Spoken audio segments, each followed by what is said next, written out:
Қалайсыздар? Өткен сабақта мойын ойындысын тіккен едік. Енді жеңін тігеміз. Осылай подкаттың жеңін негізгі матамен кәдімгідей готовый сияқты қылып кигіземіз де. Готовый сияқты осылай бүктеп қоямыз ішке қарай. Видеоны қарасаңыздар, тура тігіліп тұрған сияқты осылай қоямыз да, тура осы жерді ұстап жібермей ұстап тұрамыз да, ішінен кіріп, тура сол жерді табамыз.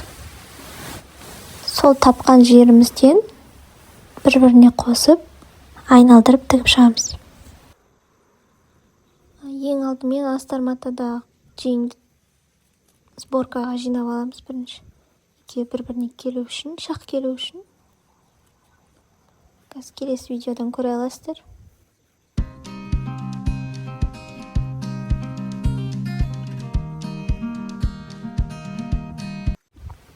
Міне машинкамызды 5 мм стежокқа қойып, бір тігіс жүргізіп шығамыз да, соны тартып жинаймыз. Манжетке жинаймыз. Содан кейін барып бір-біріне біріктіріп тігіп шығамыз.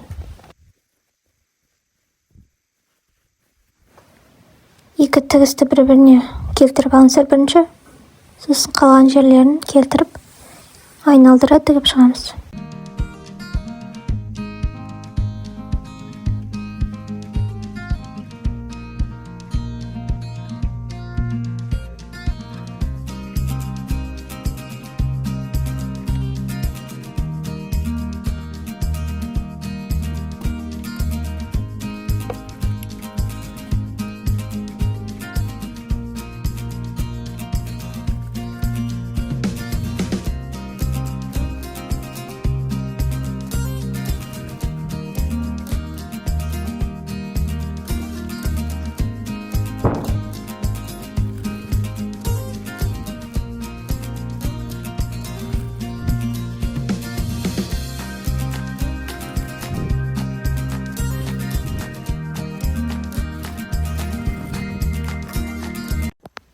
Міне тігіп шықтық. Екінші жеңінде дәл солай қайталап тігіп шығасыздар да аударасыздар. Енді алдыңғы бойды тігетін боламыз.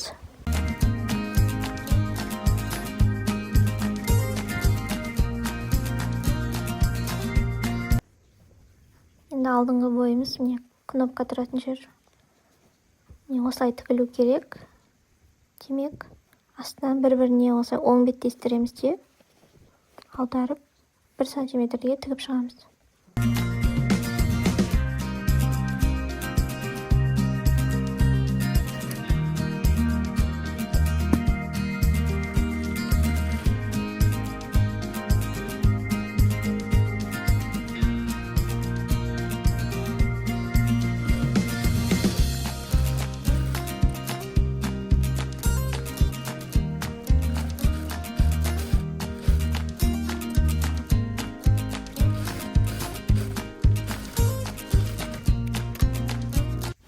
Бір-біріне біріктіргеннен кейін подкатына, яғни подборына 0,1 тігіс жүргізіп шығамыз міндетті түрде.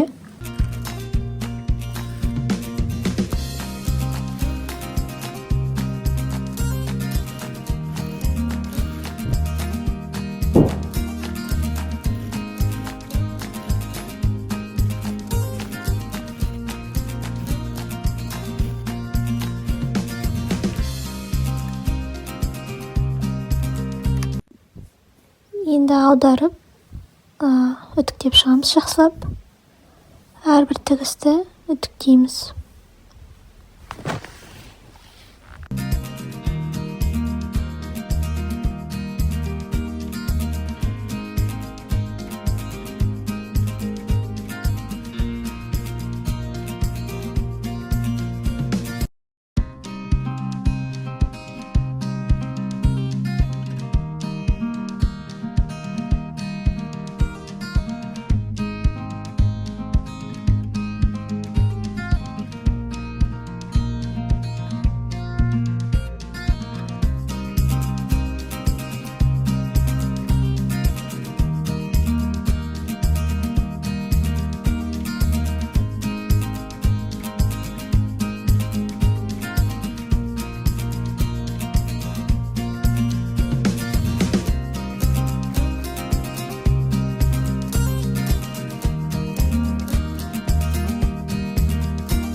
Мен астар бөлік пен негізгі бөліктің жиын бір-біріне біріктірдік. Алдыңғы бойды да біріктірдік. Енді бізде астыңғы жағы қалды.